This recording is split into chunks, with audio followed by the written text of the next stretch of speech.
నమస్కారం, చరణ్ టీవీకి స్వాగతం. క్రీడలతోనే మానసిక ఉల్లాసం. నారాయణఖేడ్ ఎమ్మెల్యే సంజీవారెడ్డి. సంగారెడ్డి జిల్లా నారాయణఖేడ్ నియోజకవర్గం కల్హేర్ మండల పరిధిలోని మార్డి గ్రామంలో జెడ్పీహెచ్ఎస్ పాఠశాలలో నిర్వహించిన ఎస్డిఎఫ్ఐ 68వ మండల స్థాయి క్రీడోత్సవ కార్యక్రమంలో పాల్గొన్న డాక్టర్ పట్లోల్లా సంజీవారెడ్డి. అనంతరం విద్యార్థులు ఆడిన ఆటలను ఎమ్మెల్యే వీక్షించారు. అనంతరం ఈ సందర్భంగా ఆయన విద్యార్థులను ఉద్దేశించి మాట్లాడుతూ మన దేశంలో క్రీడా రంగం కూడా ఎంతో అభివృద్ధి చెందుతుందన్నారు.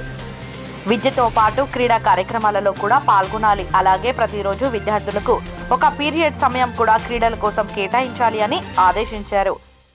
ఈ కార్యక్రమంలో పాఠశాల ప్రధానోపాధ్యాయులు గుండు లక్ష్మణ్ గారు, నరసింహారెడ్డి, మాజీ సిడిసి చైర్మన్, విద్యార్థులు పాల్గొన్నారు.